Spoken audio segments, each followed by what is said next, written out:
Merci beaucoup aux élèves de San José pour leurs questions. Je passe la parole aux élèves de Mirecourt et nous aurons peut-être un retour sur San José ensuite. À vous, Mirecourt. On voulait savoir quelles sont les solutions pour maintenir le café face au changement climatique. Donc la première solution, c'est la gestion des arbres. Ça, c'est la première solution. La deuxième solution, c'est la génétique. Donc là, en fait, il existe au Costa Rica, les variétés actuelles de caféiers sont en fait des variétés naines c'était des arbres en fait dont on a choisi des nains parce que c'était beaucoup plus facile à cultiver. Et ce sont des variétés naines d'Arabica, donc ils ne vont pas tolérer de fortes températures. Donc aujourd'hui, on les trouve entre 600 mètres et 1500 mètres. Ce dont il faut se rendre compte, c'est que si la température moyenne augmente de 3 degrés dans moins de 100 ans, 3 degrés, ça correspond à peu près à 400-500 mètres d'altitude de perdu. C'est-à-dire que tous les cafés qui sont aujourd'hui entre 600 mètres et 1000 mètres auraient disparu. Enfin, incapables de survivre à 3 degrés de plus. Parce qu'en fait, les caféiers qui sont aujourd'hui à 600 mètres sont en limite, c'est-à-dire qu'en fait, ils ont trop chaud déjà. C'est la limite basse de la distribution de la caféiculture. Donc, si on rajoute 3 degrés, la limite basse, elle va passer à 900 mètres ou à 1000 mètres. Maintenant, si au lieu d'augmenter de 3 degrés, on augmente de 6 degrés, on va perdre plus de la moitié de la frange dans laquelle on peut cultiver du café au Costa Rica. On ne pourra plus le faire qu'entre 1200 mètres et 1500 mètres, par exemple. Vous voyez l'ampleur du problème. Alors, qu'est-ce qu'on peut faire? Si les variétés actuelles ne peuvent pas être adaptées, à ce moment-là, il faudra avoir recours à des variétés améliorées pour ça. Et il existe déjà des variétés très très intéressantes qui ont été élaborées par justement la collaboration entre la France et le Costa Rica et les pays de la région. C'est une collaboration dont je vous parlais depuis 40 ans. Et en particulier le CIRAD qui a beaucoup investi pour créer des variétés tout à fait exceptionnelles qui sont en fait des hybrides entre les caféiers actuels et des caféiers originaires d'Éthiopie. Alors vous devez sûrement connaître le phénomène d'hétérosis, c'est-à-dire de vigueur de l'hybride. Quand vous prenez des variétés génétiquement très éloignées et que vous faites un croisement, même artificiel, vous pouvez obtenir de la vigueur hybride. C'est-à-dire qu'en première génération, vous allez obtenir un super caféier, plus gros, plus puissant, plus résistant, plus productif. Et c'est effectivement ce qu'on a. Donc, ce consortium de recherche a produit des centaines d'hybrides qui ont été ensuite sélectionnés pour leurs propriétés. Et ces hybrides ont certainement un très grand avenir et sont extrêmement attractifs pour la caféiculture en Amérique centrale. Ils sont en train d'être propagés et il semblerait que non seulement ils soient plus productifs, non seulement ils soient plus tolérants aux maladies comme la rouille du caféier, mais également qu'ils soient plus tolérants à la chaleur. Donc ça pourrait être un grand espoir. Néanmoins, nous commençons à peine à les évaluer pour leur tolérance à la chaleur et à la sécheresse. Et puis il y a d'autres solutions qui sont le greffage. Ce serait d'utiliser des racines de la variété Robusta, donc qui est beaucoup plus adaptée à des sécheresses du sol, pour greffer des rejets d'Arabica afin d'avoir de la qualité de café. Alors, c'est quelque chose qui existe, ça peut tout à fait se faire, c'est développé dans le centre professionnel du café au Costa Rica. Néanmoins, pour l'instant, c'est très peu appliqué au champ, mais c'est une voie d'avenir. Et donc, on peut songer à la génétique, à l'hybridation, et on peut également songer à la greffe. Voilà.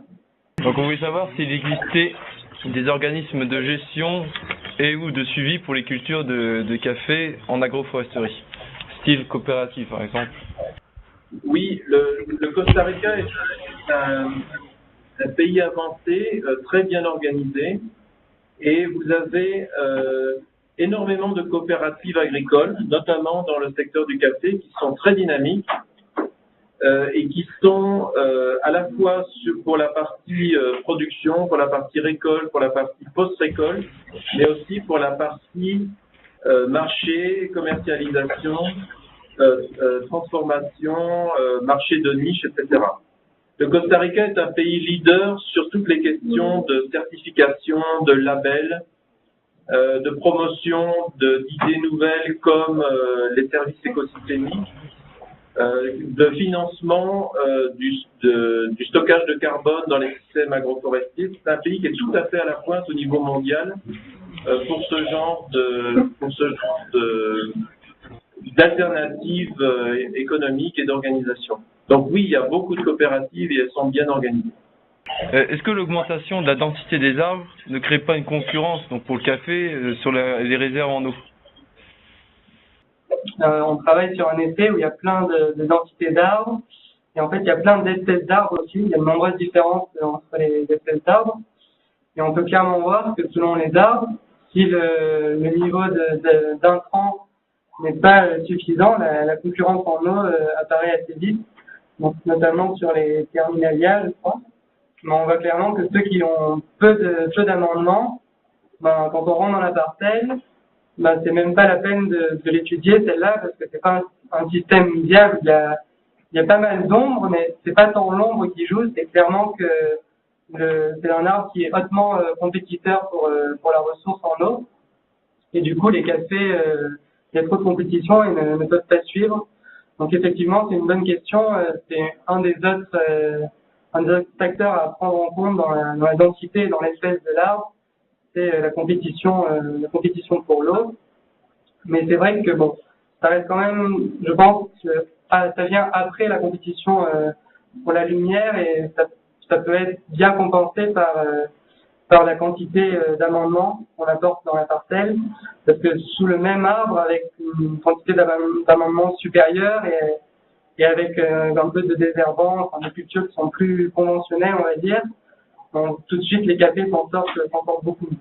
Donc je pense que oui, c'est un facteur à prendre en compte, mais qui apparaît seulement en second plan. Vous avez parlé d'amendement, qu'est-ce que vous entendez par amendement? Quel type d'amendement?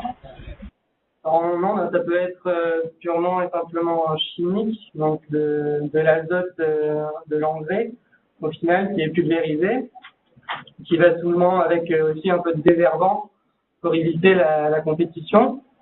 Mais ce qui est intéressant sur l'essai où on est en ce moment, c'est qu'il y a également d'autres techniques d'amendement qui sont mises à l'épreuve, notamment des techniques qui sont plus, on va dire, écologiques, plus durables, donc qui s'appellent des techniques dites organiques, où en fait, ce sont les résidus des arbres d'ombrage qui sont exploités pour réaliser l'amendement.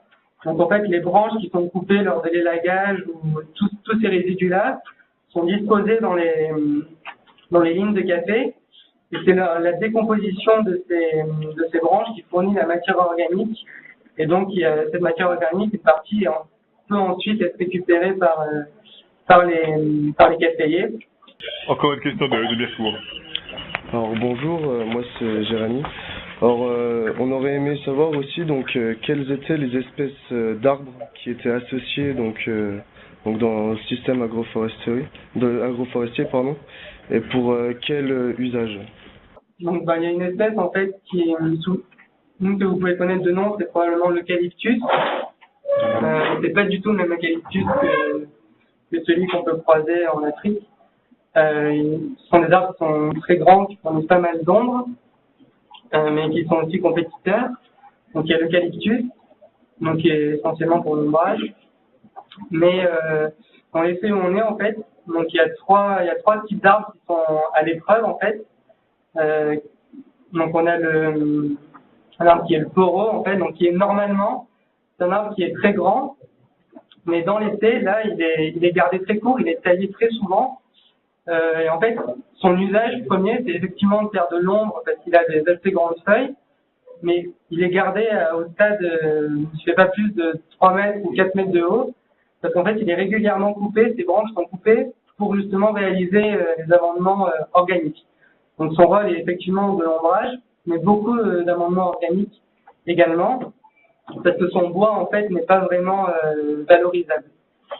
À côté, on a deux autres espèces qui, elles, par contre, sont nettement plus hautes et qui ressemblent plus à l'idée de l'arbre qu'on peut se faire.